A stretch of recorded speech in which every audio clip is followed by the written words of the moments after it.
So hello viewers, स्वागत है आपका आज की क्लास में। तो हम कंटिन्यू कर रहे हैं वहीं से जहाँ से हमने लास्ट टाइम लीव किया था। तो मैंने लास्ट टाइम आप सबको ये बताया था कि जब कोई भी सी का कोड चलता है, ठीक है, जब बाइनरी रन होती है, प्रोसेस बन के चलती है, तो स्टोरेज क्या होता है, लाइफ क्या होता है, स्कोप क्या होता है। इसमें हो सकता है कुछ किसी लोगों को कंफ्यूजन हो सकता है कि ये स्टोरेज कहीं हार्ड डिस्क तो नहीं है। नहीं, ये हार्ड डिस्क नहीं है। ये मैं अभी क्लेरिफाई करना चाहता हूँ कि यहाँ पे स्टोरेज जो भी लिखा है या लाइफ या स्कोप जो भी लिखा है, ये रैम या मेमोरी की बात हो रही है। तो स्टोरेज का मतलब हार्ड डिस्क नहीं है। यहाँ पे जो स्टोरेज लिखा है मतलब कि रैम मेमोरी। ये मैं लिख देता हूँ, ठीक है। तो ये बस क्लेरिफाई करने के लिए कि स्टोरेज की जो बात हो रही है, तो रैम मेमोरी में वो जो पूरा उसका प्रोसेस का जो बनता है ना, स्पेस मेमोरी में जो जगह लेता है, उसकी बात हो रही है। लाइफ भी उसकी मेमोरी रैम में कहाँ से रिलेटेड है, उससे सब चीज़ रैम और मेमोरी से रिलेटेड है ये सारी चीज़ें। ओके व्यूअर्स, तो आइए आज की क्लास में हम आगे बढ़ते हैं और चीज़ें देखते हैं। तो यहाँ पे अब हम देख रहे हैं एक नया कोड मैंने लिखा है। तो शुरुआत में हैश इंक्लूड stdr.h, ये हेडर फाइल हम इंक्लूड कर रहे हैं। फिर उसके बाद यहाँ पे ग्लोबल वेरिएबल लिखा है, डिक्लेयर और डिफाइन दोनों ही किया है। ग्लोबल वेरिएबल क्यों है? क्योंकि ये सारे फंक्शन से बाहर है लिखा हुआ, बिल्कुल बाहर के साइड है ना लिखा हुआ। अब ये सब वेरिएबल्स तो इस मेन फंक्शन के अंदर हैं लिखे हुए, तो इसलिए ग्लोबल वेरिएबल्स नहीं है, ये लोकल वेरिएबल्स कहलाए जाते हैं। तो ये एक ग्लोबल वेरिएबल लिया है जो और इसका नाम फू रखा है, और इसका डेटा टाइप इंट लिया है कि ये मेमोरी में जो जगह लेगा वो इंट जितनी बड़ी होगी। इंट जितनी बड़ी मतलब 4 बाइट, और इस उस वाली जगह जो 4 बाइट की जगह है मेमोरी में, उसके अंदर 25 वैल्यू डाल दी। फिर उसके बाद आया इंट मेन। ये तो फंक्शन लिखना ही लिखना होता है। ये फंक्शन कैसे कैसे मालूम हुआ कि ये फंक्शन है? क्योंकि कोई भी वर्ड जैसे MAIN के बाद में गोल वाले राउंड वाले ब्रैकेट्स लगे होते हैं, जिसे हम पैरेंथेसिस भी बोलते हैं। अगर ऐसा लगाओ तो उसे फंक्शन कहा जाता है। ओके, तो ये फंक्शन है और इसका रिटर्न टाइप इंट है। ये अभी बताऊंगा मैं रिटर्न टाइप क्या होता है। अभी के लिए फिलहाल मान लीजिए यहाँ पे बस एक डेटा टाइप देना होता है, ठीक है। यहाँ पे वॉइड भी होता है कई दफ़ा। ओके, तो वो अभी हम देखेंगे। मैं आपको धीरे धीरे करके चीज़ें समझा रहा हूँ, एक ही बार में अगर मैं सब बता दूंगा तो काफ़ी कॉम्प्लिकेटेड हो जाएगा ना स्टूडेंट्स, इसीलिए। तो खैर ये हुआ, ये फंक्शन हुआ, और ये कर्ली वाला ब्रैकेट शुरू हुआ। ये कर्ली वाला ब्रैकेट यहाँ शुरू हुआ, यहाँ पे कर्ली वाला ब्रैकेट बंद होता है। तो मतलब ये फंक्शन की शुरुआत यहाँ से होती है, इस वाले कर्ली ब्रैकेट ओपन से यहाँ से शुरुआत हो रही है। तो यहाँ पे मैंने बताया कि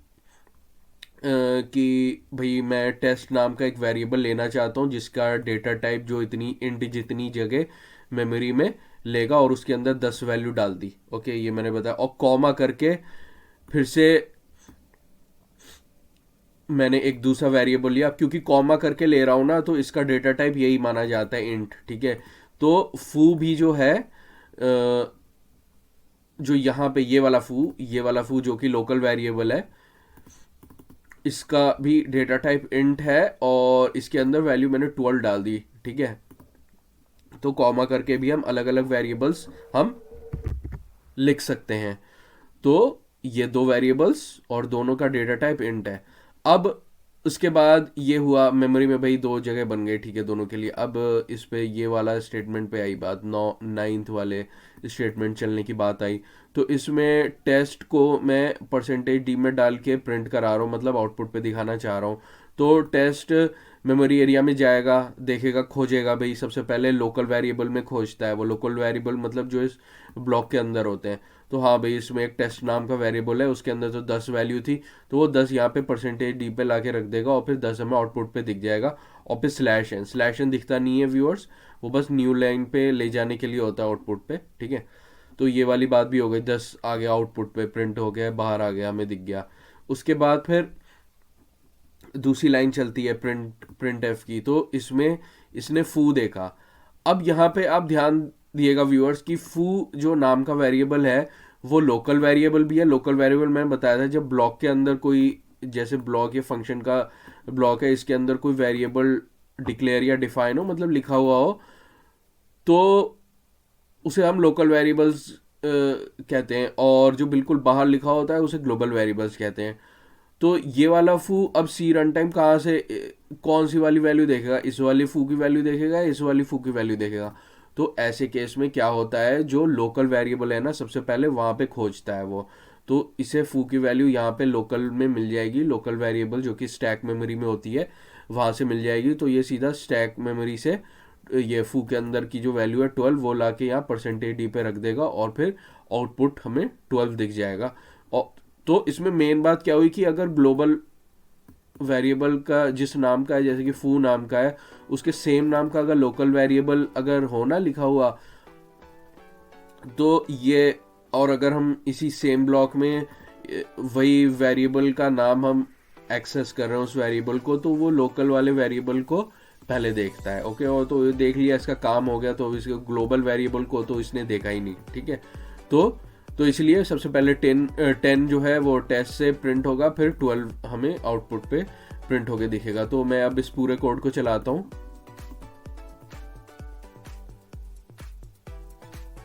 तो वैसे ही हमें दिख गया 10 और फिर 12।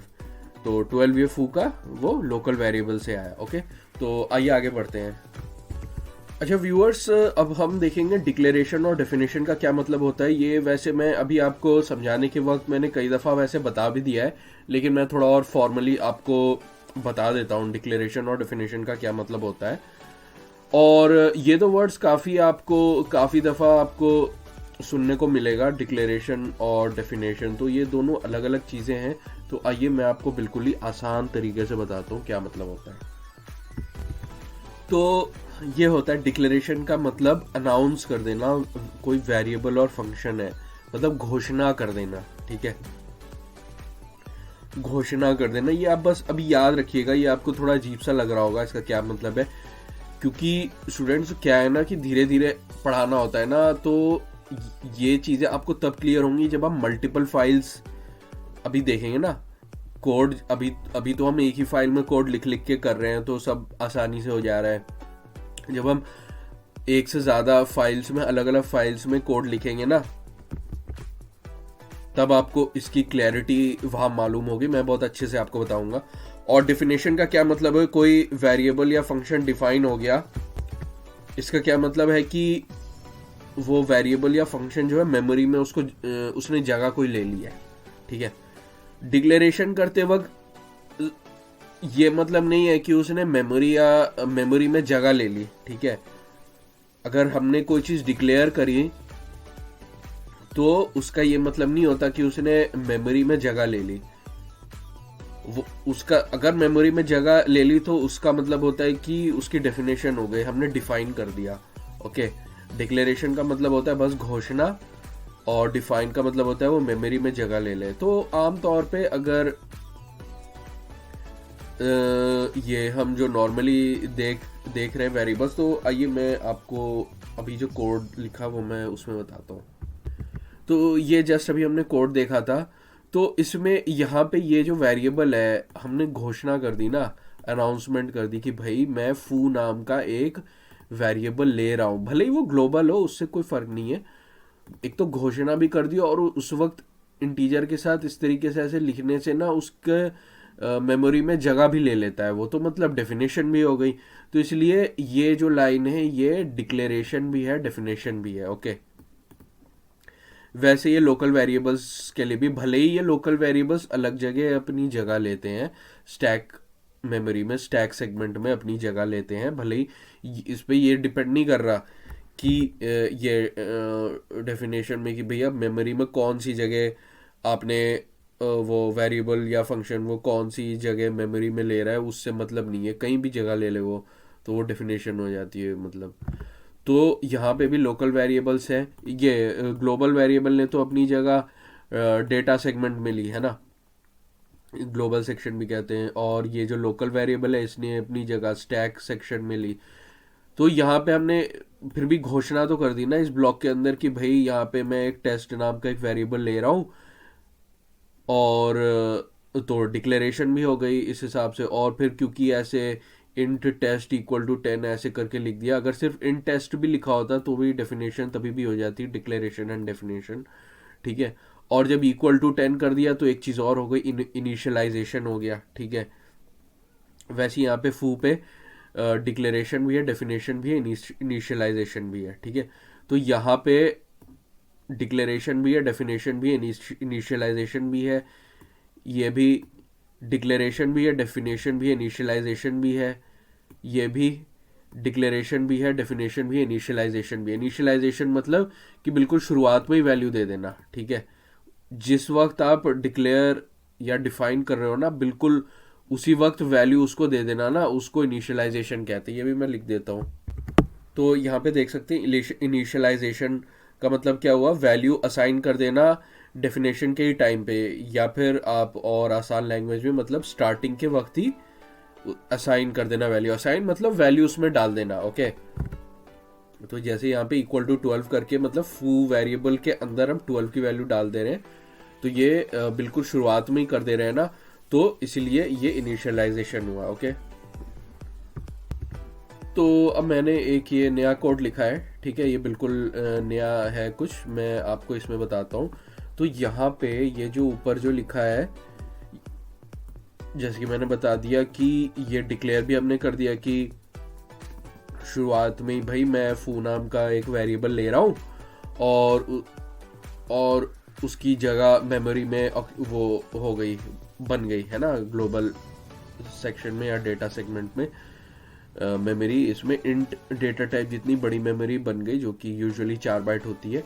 और इसी वक्त, बिल्कुल इसी के वक्त मैं इसके अंदर 25 वैल्यू डाल दे रहा हूँ, तो इसलिए ये इनिशियलाइजेशन भी हो गया। तो यहाँ पे डिक्लेरेशन भी हो गई, ठीक है, डेफिनेशन भी हो गई, और इनिशियलाइजेशन भी हो गया है, एक ही जगह हो गया सब कुछ, ओके। अब ये मैं इसमें कर देता हूँ, कमेंट है ये बस आपको समझाने के लिए। कमेंट्स मतलब ये 2 बार फॉरवर्ड स्लैश के बाद आप कुछ भी लिख दिए तो वो कोड का हिस्सा नहीं होता, वो बस समझाने के लिए होता है, ठीक है। ये होता है कमेंट का मतलब, ओके। अब ये हो गया, ये हो गई बात। अब यहाँ पे अगर आए हम, तो मैं ये देख सकता हूँ कि यहाँ पे डिक्लेरेशन भी हो रही है और डेफिनेशन भी हो रही है वही सेम तरीके से, और क्योंकि शुरुआत में ही मैंने इक्वल टू 10 इसके अंदर डाल दी ना वैल्यू, तो यहाँ पे इनिशियलाइजेशन भी हो गया। तो यहाँ पे भी तीनों चीज हो रही है, टेस्ट जो वेरिएबल है इसके साथ डिक्लेरेशन, डेफिनेशन और इनिशियलाइजेशन तीनों चीज हो रही है, ठीक है। अब ये जो फू है, ये फू जो है ये वेरिएबल कॉमा देके, तो इसका डेटा टाइप इंट है, तो यहाँ पे हम डिक्लेयर कर रहे हैं, घोषणा कर दे रहे हैं। डिक्लेयर मतलब घोषणा करना कि भाई मैं फू नाम का एक वेरिएबल बनाना चाह रहा हूँ, और क्योंकि हमने इसके आगे इंट ऐसे करके लिख दिया फू, तो इसकी मेमोरी में जगह भी बन गई। लोकल वेरिएबल है ये, तो स्टैक सेगमेंट में जगह बनेगी इसकी, ठीक है। लेकिन शुरुआत में मैंने इसके अंदर वैल्यू नहीं डाली, ठीक है, तो इनिशियलाइजेशन नहीं है यहाँ पे, ठीक है। ये वाला फू के साथ बस डिक्लेरेशन और डेफिनेशन है, इनिशियलाइजेशन नहीं है। लेकिन टेस्ट के साथ डिक्लेरेशन, डेफिनेशन, इनिशियलाइजेशन तीनों चीज है। अब ये जो है, अच्छा इसमें एक चीज और, क्योंकि फू में हमने वैल्यू नहीं डाली कुछ भी, तो मैंने आपको पिछले क्लासेस में बताया कि लोकल वेरिएबल के साथ क्या होता है, अगर हम शुरुआत में कुछ वैल्यू नहीं डालें ना, तो उसके अंदर कोई गार्बेज वैल्यू होती है, ठीक है। जो भी वैल्यू वो अजीब सी होगी, 3 2 1 5 6 कुछ भी रैंडम सी कोई वैल्यू डली हुई होगी, ठीक है। क्योंकि हमने डाला ही नहीं, हमने खुद डाला ही नहीं, तो वो सी रन टाइम अपने आप कुछ भी डाल देगा इसके अंदर, ठीक है। और जबकि इसमें ऐसा नहीं होगा, इसमें तो हमने शुरुआत में ही भाई बता दिया कि हमें इसके अंदर 10 वैल्यू चाहिए रखी हुई, ठीक है। तो ये हो गया। तो टेस्ट जो है डिक्लेरेशन, डेफिनेशन, इनिशियलाइजेशन तीनों हो रहा है यहाँ पे, और फू के साथ बस डिक्लेरेशन और डेफिनेशन हो रहा है। अब नेक्स्ट लाइन चली, तो टेस्ट वेरिएबल की वैल्यू यहाँ पे परसेंटेज डी पे रखाई। परसेंटेज डी जहाँ पे लिखा होता है ना परसेंटेज करके, तो मतलब वहाँ पे वैल्यू रिप्लेस हो जाती है, जो भी यहाँ पे होता है उसकी वैल्यू यहाँ पे आ जाती है। तो टेस्ट की वैल्यू 10 थी, वो यहाँ पे हो गई। अब वो हमें आउटपुट पे भी दिख गया। अब उसके बाद ये चला फू में, फू इक्वल टू 14। अब यहाँ पे बाद में हम वैल्यू डाल रहे हैं, ठीक है, तो कोई बात नहीं, ठीक है। अब फू जो भी वेरिएबल था उसके अंदर मेमोरी में जो स्टैक सेगमेंट में था, लोकल वेरिएबल जो था फू, उसके अंदर 14 वैल्यू स्टोर हो गई, ठीक है। अब बाद में मैं फू को प्रिंट करा रहा हूँ, तो 14 आएगा प्रिंट होके। तो आइए इस पूरे कोड को मैं चला देता हूँ रन करके। तो यहाँ पे हम लोग देख सकते हैं 10 और 14 आया। तो मुझे बस आपको वही बताना था इस एग्जाम्पल से, डिक्लेरेशन, डेफिनेशन, इनिशियलाइजेशन, ये तीनों क्या चीज़ें होती हैं। ओके, और ये मैंने फिर से यहाँ पे लिख दिया है। तो व्यूअर्स, यहाँ पे मैंने वही कोड लिखा है जो भी मैं एक्सप्लेन कर रहा था, ठीक है। और ये मेमोरी सेक्शंस हैं, ये स्टैक सेगमेंट, ये डेटा सेगमेंट। तो आइए देखते हैं ये जब कोड चलता है तो क्या क्या चीज़ें होती हैं, ठीक है, इस दोनों मेमोरी में। तो ध्यान दीजिएगा, ये मैं आपको डायग्रामेटिकली इसलिए भी एक्सप्लेन कर रहा हूँ कि एक तो यहाँ पे फू में हमने इनिशियलाइज नहीं किया, शुरुआत में वैल्यू नहीं डाली, और ऊपर से ये दोनों नेम भी क्लैश कर रहे हैं, सेम जैसे हैं। तो आइए देखते हैं मेमोरी में क्या क्या चीज़ें होती हैं। ओके, तो सबसे पहले क्या हुआ, ये हैश इंक्लूड stdio.h, तो इससे मैंने पहले ही बताया हुआ है कि ये हेडर फाइल होती है। हेडर फाइल में जो चीज़ें फंक्शनैलिटी होती है वो हम खींच के ले आते हैं अपने इस कोड में इस्तेमाल करने के लिए, तो इसका ये मतलब होता है। तो ठीक है, ये होगी बात। अब ये जो है यहाँ पे ग्लोबल वेरिएबल एक है int foo इक्वल टू 25। तो क्योंकि ये ग्लोबल वेरिएबल है तो डेटा सेगमेंट में इसकी जगह बनेगी, ठीक है। तो मान लो कि यहाँ पे ये foo नाम का वेरिएबल बना और इसकी वैल्यू हो गई 25, और ये मेमोरी कुछ भी हो सकता है, कुछ भी हो सकता है, ठीक है। एड्रेस है ये, तो हमेशा 3 चीज़ें होती हैं जुड़ी हुई, ठीक है, ये याद रखिएगा। फिर अब ये कोड चला, ठीक है, मतलब मेन के अंदर से चीज़ें चलनी शुरू हुई। फिर अब क्योंकि हम ये ब्लॉक के अंदर आ गए ना, ये क्लोज ओपनिंग कर्ली ब्रेस है और ये क्लोजिंग कर्ली ब्रेस है, ठीक है। ब्रैकेट्स भी अलग अलग तरीके के होते हैं व्यूअर्स, कोडिंग में ये ध्यान देना है आपको। यहाँ पे राउंड वाले ब्रैकेट्स हैं जो कि बताता है कि अब ये फंक्शन है, और ये कर्ली वाले ब्रैकेट्स, मुड़े हुए जो ब्रैकेट्स हैं। तो ये कर्ली ब्रैकेट जैसे शुरू होता है तो मतलब भाई हम ब्लॉक के अंदर हैं। अब जो भी वेरिएबल्स होंगे वो लोकल वेरिएबल्स होंगे जो कि स्टैक मेमोरी में वो बनेंगे, जगह लेंगे। Okay, data segment global section में नहीं जाएंगे। ओके, अब क्या है कि तो मेन की बात अब शुरुआत हो गई। ओके, तो मेन का एक बनेगा यहाँ पे स्टैक सेगमेंट में जगह। ओके, ये बना। फिर इसके में शुरुआत में int test इक्वल टू 10, तो यहाँ पे जो है टेस्ट नाम का एक वेरिएबल बना, ठीक है। और इसके अंदर वैल्यू हमने शुरुआत में ही वो करी हुई है ना, तो 10 हो गया। और इसमें इसकी मेमोरी लोकेशन का एड्रेस कुछ भी हो सकता है, जैसे आपका घर का एड्रेस होता है। इसमें हम आगे बहुत ज़्यादा डिस्कस करेंगे ये सब मेमोरी एड्रेस पे। वो मैं आपको इसलिए शुरू से ही आपको बताता हुआ चल रहा हूँ कि मेमोरी के अंदर लो लेवल पे क्या क्या चीज़ें होती हैं, कि आपको अचानक से विजुअलाइज करने में दिक्कत नहीं हो। आगे हम जैसे पॉइंटर्स वगैरह पढ़ेंगे ना, आगे लिंक लिस्ट वगैरह, तो वो सब में ये वाला आपको शुरू से ही आपको इस तरीके से मालूम होगा, तो आपको उस वक्त समझने में काफ़ी आसानी होगी, ठीक है। तो ओके, अब ये बात हो गई, टेस्ट की बात हो गई। अब आगे फू भी तो वेरिएबल है और इसका डेटा टाइप क्या है, इंट है।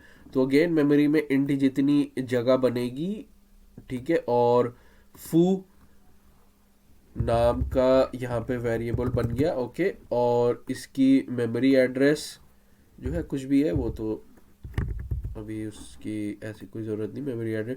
अब इसके अंदर वैल्यू क्या होगी, कुछ भी रैंडम हो जाती है, क्योंकि हमने यहाँ पे शुरुआत में इनिशियलाइज नहीं किया ना व्यूअर्स। अभी तक तो हम हमेशा इनिशियलाइज करते आ जा रहे थे, तो उसी वक्त मेमोरी में जब ये जगह बनती थी, डेफिनेशन होती थी, मतलब मेमोरी में जगह बनना मतलब वेरिएबल का डेफिनेशन होना, डिफाइन होना, तो उसी वक्त उसके अंदर वो वेरिएबल सही वाली जो भी हम डालते थे वो वाली आ जाती थी। लेकिन यहाँ पे फू जो नाम का वेरिएबल है वो जो है उसके अंदर हमने यहाँ पे कुछ डाला ही नहीं, तो इसके अंदर रैंडम सी कोई वैल्यू आ जाएगी, ठीक है। कुछ भी आ सकती है, ठीक है, कुछ भी आ सकती है। ये तो मैंने ऐसे लिख दिया, रैंडम सी वैल्यू आ जाएगी, ठीक है, लिखी हुई। और इसमें एक चीज़ और की क्या होगा, मतलब क्योंकि ये फू नाम का वेरिएबल भले ही ये ग्लोबल वेरिएबल के नाम बिल्कुल सेम मिल रहे हो, एक ही जैसा नाम हो, लेकिन क्योंकि मेन फंक्शन के अंदर इसका अलग से स्टैक सेगमेंट में बनता है ना, तो इसका अलग से लोकल वेरिएबल इस नाम का बनेगा। ये भी काफ़ी इंपॉर्टेंट चीज़ है व्यूअर्स, इसका आपको ध्यान देना है। एक फू नाम का ग्लोबल वेरिएबल तो इधर है जो कि इसकी वजह से बना, और लोकल में भी फू वेरिएबल है जो कि यहाँ पे बना। ओके, तो दो फू नाम के दो अलग अलग जगह पे है वेरिएबल्स अभी इस टाइम, ये आपको ध्यान देना है, लेकिन अलग अलग मेमोरी सेगमेंट पे। ओके, अब आई बात करते हैं। तो ये जो है print f percentage d test, तो ये इसी रन टाइम ढूंढेगा भाई लोकल वेरिएबल में टेस्ट है डिफाइन कहीं पे, तो हाँ इसे मिल जाएगा टेस्ट, तो ये यहाँ से ले लेगा वैल्यू, ये जो है ठीक है, टेस्ट यहाँ से ले लेगा वैल्यू, और फिर यहाँ पे 10 रख देगा, और फिर हमें आउटपुट जो कि स्क्रीन है वहाँ पे दूसरी जगह दिख जाएगी वैल्यू 10। अब नेक्स्ट है फू इक्वल टू 14। अब इसका क्या मतलब हुआ कि भाई जाओ ये मेमोरी में, और फू नाम का जो वेरिएबल है उस जगह जाओ मेमोरी में जहाँ पे फू नाम का वेरिएबल है, तो वो सबसे पहले लोकल वेरिएबल्स में सर्च करता है, यहाँ पे नहीं जाएगा वो, ठीक है, डेटा सेगमेंट ग्लोबल वेरिएबल में नहीं जाएगा, सबसे पहले यहाँ कोशिश करता है, अगर यहाँ नहीं मिलता है तो फिर यहाँ पे जाता है वो, ठीक है।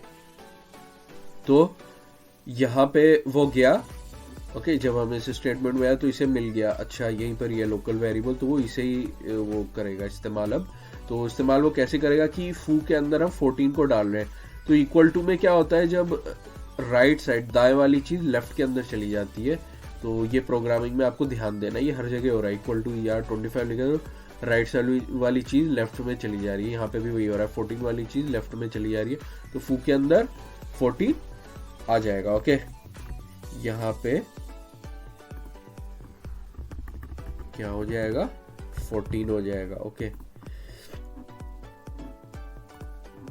फिर ये प्रिंट एफ किया इसने फू, तो फिर से वही होगा, तो सबसे पहले क्योंकि हम फंक्शन के ब्लॉक के अंदर है ना, तो सबसे पहले वो लोकल वेरिएबल में ढूंढता है कहीं उसे फू मिल रहा है क्या, तो इसे हाँ यहाँ पे मिल जाएगा फू लोकल वेरिएबल में जो कि स्टैक सेगमेंट में है, ये यहाँ पे नहीं देखेगा, अगर इसे यहाँ नहीं मिल रहा होता ना तो फिर ये ग्लोबल सेक्शन में जाता, तो यहाँ पे इसे फू मिल गया क्योंकि हम मेन के ही अंदर है, तो इसे मेन के अंदर लोकल वेरिएबल फू मिल गया, तो ये यहाँ से ही वैल्यू उठा लेगा जो कि 14 है, और 14 यहाँ पे रखा जाएगी परसेंटेज डी में, और जो कि आउटपुट हमें 14 दिख जाएगा। और फिर ये क्लोजिंग कर्ली ब्रेस आ गया, तो पूरा कोड पूरा प्रोग्राम खत्म हो गया, तो ये सारी चीजें डिलीट हो जाएंगी। ओके, ये सारी